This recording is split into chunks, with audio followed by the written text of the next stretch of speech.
After that performance, it's a transition that we are making into a fascinating conversation that will delve into the realm of digital growth, development, and also segue to turn the lens on the northeastern region of India. Let's explore the government's vision of the region and also initiative to drive digital growth and how to leverage technology to harness Bharat's enormous promise and potential. Please join me in welcoming the Honorable Union Minister for Communications and Development of the Northeastern region, Shri Jyotiraditya Scindia, as we engage in a fireside chat, connecting generations, bridging geographies, in conversation with Anand Narasimhan.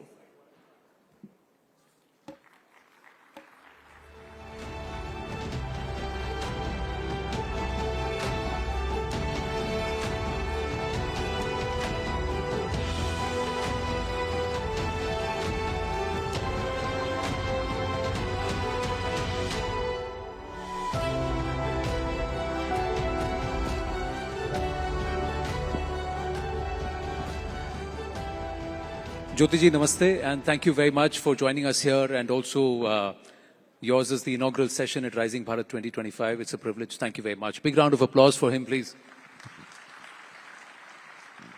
Thank you, Anand. It's always a pleasure to be with News 18 and part of a dialogue with you, and especially when Anand is looking as if he's in the wrong profession. I mean, your turnout is impeccable, if I may say so. So, sir, congratulations. And, sir, I've tried to emulate you. See, in plain white, he looks so dapper, so I had to go flashing red, didn't I? First up, your thoughts on Esther's performance, and as Minister for the Northeast, is Northeast connecting with the rest of Bharat as it should have over the last many decades, at least in the recent times? Is it happening? Let's start from there. So, we saw the unbelievable potential of our youth, and I'm not going to attribute it to a particular region. Esther is one of our, I believe, one of our Navratnas of our country, and you have this potential across the length and breadth of our land.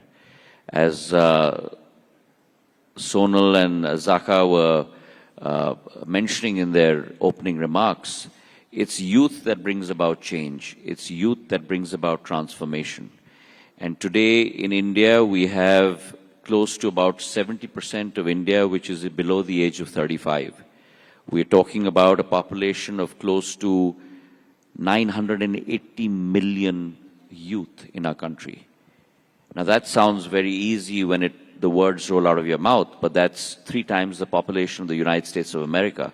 That's twice the population of combined Europe.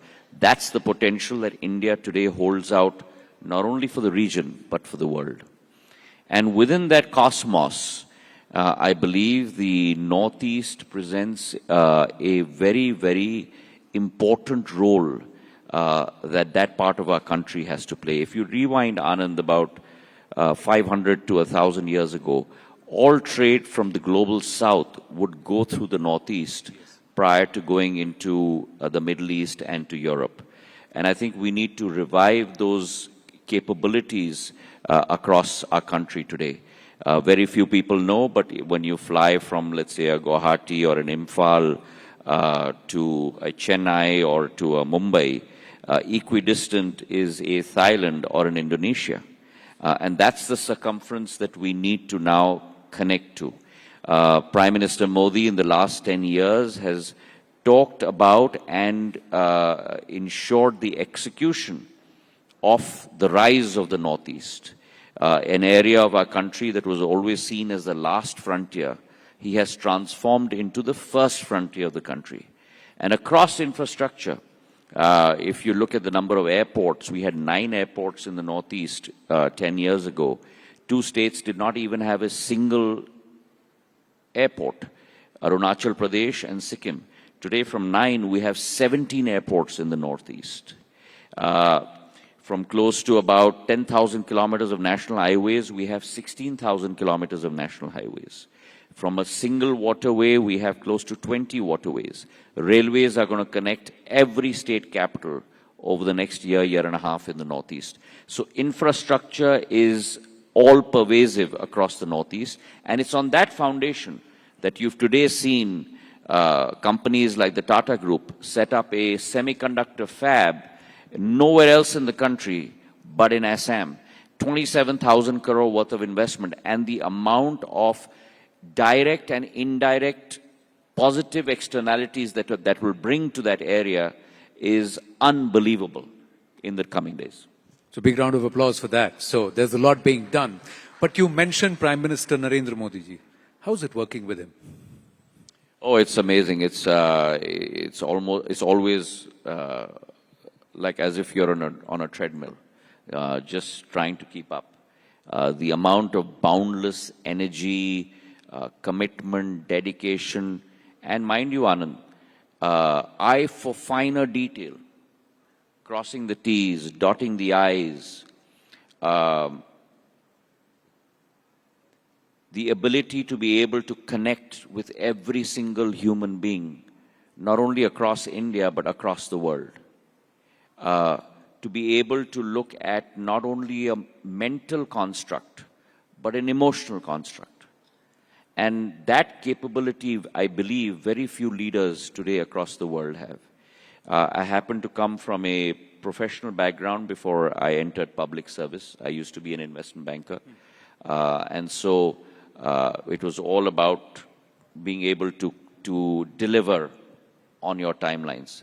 And we have today a Prime Minister that makes sure that not only the cabinet, but the government of India delivers on its timelines. And that's why you're seeing the transformation of India. Is it different from how you perceived him to be when you transitioned from the Congress into the BJP? Did you have a perception of PM Modi, and now working with him over the last few years, has it changed?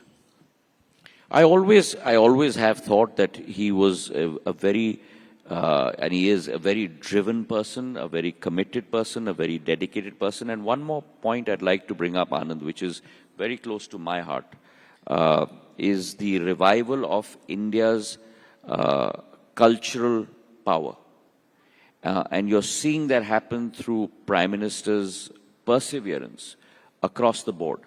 Whether it's Varanasi, whether it's Ayodhya, Badrinath, Kedarnath in my state, Mahankal Lok, Ujjain's Mahankal, across the board in India, and that has had a reverberating effect in terms of India's culture, rise of India's cultural nationalism again across the world. Integral to Bharat's culture is also the culture of the Northeast. I just quickly want to get your reaction on what Mr. Mohammad Yunus said in Beijing about the Northeast. I think I started with that comment. The Northeast shares 6,000 kilometers of an international boundary. And therefore, our connectivity with the global South is unparalleled to anyone. And while I've been engaging as donor minister with all our 8 chief ministers and understanding, trying to provide value in their effort to move forward, one of the things that I've been laying a lot of stress on is not only to look outward towards the north, but also to look outward towards the south. Because the capability that the Northeast has in terms of it being a Shangri-La, a preserve of nature, horticulture, floriculture, very few people are aware. And when in my earlier avatar as Minister of Civil Aviation, when I started Krishi Udan, the fact that our queen pineapples from Tripura don't travel all the way to maybe a Thailand or maybe a Chennai. Our queen pineapples through Krishi Udan travel all the way to Germany. Our chilies from Nagaland, our king chilies, go all the way to Dubai. And so therefore our capability to be able to impact both the global north and the global south from the northeast is phenomenal. And I do not believe that even though other countries may not be completely landlocked, they have the diversity and the capability that our Ashtalakshmi of the Northeast have. Thank you for that. So you have in your own way answered Mr. Mohammad Yunus, and quite ably. But you talked about your earlier avatar as civil aviation. So I just want to ask you, your father, Madharavji also, was the Minister of Civil Aviation. How was it for you to walk into that office and to sit on that chair when that happened? A very emotional moment, a very sobering moment, and a period through which I worked assiduously to be able to live up to his dreams, to be able to, I've not been able to do what he did, which was really open up the skies and give choice to the consumer. But in my own humble way, tried to proliferate both on the physical infrastructure, the airport side, as well as the airlines. We gave birth to 3 new airlines in those 3 to 4 years. A large carrier in the form of Akasa, smaller carriers across the length and breadth of India, including the Northeast. And I really believe that civil aviation will become the core of infrastructure growth in the years to come. Just to give you an example, today railways in first and second class, because that's the competition, because the aircraft by its very nature is air-conditioned, carries 185 million people across our country. Civil aviation last year carried close to about 155 million people. But civil aviation is growing at a CAGR of 10.3%, whereas railways first and second class is going at a CAGR of roughly 5.6%. So in another 4 years, civil aviation will end up carrying many more people across the length and breadth of our country than the railways in first and second class. Many people, Jyotiji, and it's the first time I'm asking you this question, and there's a lot of time that's passed, but still, when you made the transition, there were many things that you were called. A political opportunist, a betrayer, etc., etc. And you held your counsel through all that. I remember once you had said that I'll allow my work to do the talking. But today I want to ask you what you felt and why did you make the decision when you did? And as you look back, you think you chose right. So Anand, I don't believe on dwelling on my past. I believe that God has been kind and given you birth on this earth to do good, to try and impact lives in a positive manner, in whatever way you can. And I believe that I have not joined the cause of politics. I believe that I've joined the cause of public service. And for me, my father used to say, and it still rings true in my head, that जिंदगी में लक्ष्य राजनीति नहीं होनी चाहिए, जिंदगी में लक्ष्य जनसेवा होनी चाहिए और राजनीति केवल एक माध्यम होनी चाहिए उस लक्ष्य की पूर्ति करने के लिए, उससे ज्यादा नहीं. And that's what I try and live every day. And for me, that journey is of public service. The journey is hopefully to be able to even impact a single person's life. And so I dwell on my present and I dwell on my future. But coming back to the current position, did you feel a lot of it was being done because you came in, you got Minister of Civil Aviation, now you are the Telecom Minister, Communications Head, Dornier Minister of Dornier, your growth in this new political ecosystem? How are people Let me be judged very candid. In the Bharatiya Janata Party, your growth is determined on the basis of your performance, just like your growth would be within TV18. And so you and I are on par. The only difference is I can't look as debonair as you. This gentleman is 54 years old. If you look at him, can you believe it? And he's talking about me looking dapper. So the compliment is right back at you, Jyotiji. The other question is, was politics your first choice? Did it happen? No, it because wasn't. So No, how it did that happen? And there are a lot of youngsters here. So I was at, after I graduated from undergrad at Harvard, I was an investment banker for 6 years with Morgan Stanley in New York, in Hong Kong, and then in Mumbai. And then I decided to go back to business school. So I had the good fortune of attending Stanford Business School. And there was a course in there on entrepreneurship, and where you had to form a team and make a business plan. So a colleague of mine from the GSB and one from the engineering school, we all got together and we made a business plan. And this is many years ago. So I'm not going to say when, but many years ago, when call centers and all of that had not happened in India. So decades ago. And we thought of doing a NOC, which is a network operating center for a lot of the equipment manufacturing majors in the US, in the Valley, in India. And be it as it may, we won that competition. And we were looking at, we had raised first round of funding, we'd hired a US CEO, and my partner and I had come to India to look for office space. And we came back in August. And within a month of my return, the unfortunate accident happened. And my life changed completely, and I got into, again, I want to add, I got into public service, not politics.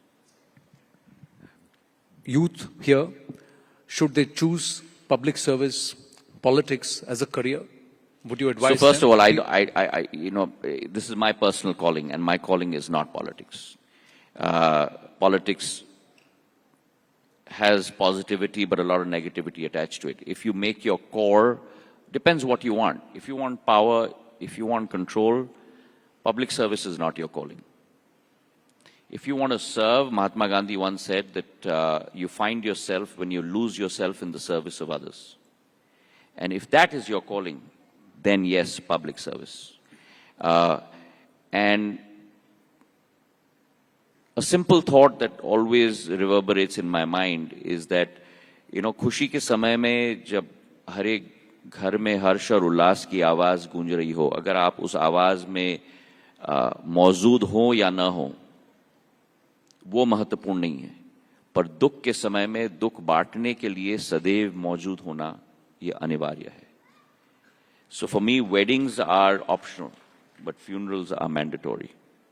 And that's the spirit with which I live on a day-to-day basis. I look at myself every quarter, every 6 months. Have I done something different? Have I impacted people's lives? What are the new ways that I can do it? How is it that I can improve myself? Another piece of advice I want to give to people is never think you're perfect. Because God hasn't given you an opportunity on this earth because you're perfect. God has given you an opportunity on this earth to find out and make mistakes and learn from mistakes. So always try and improve yourself. Talk to people who are close, who will give you correct feedback, correct guidance, and improve. Always try and improve yourself every day. And if you go with that purpose, then you will find a place in people's hearts throughout that journey as well. Life has also knocked you down, like it's thrown a few curveballs at you. तो आपने कैसे अपने आप को handle किया, खासकर failure, खासकर ऐसा मोमेंट जब सब आपको छोड़ गए, आप अकेले रह गए, या फिर सेटबैक्स हुए? In life, always, when you're on the crease, bat with a straight bat. If you bat with a straight bat, whether there's a curve ball thrown at you, a googly, a yorker, pace, spin,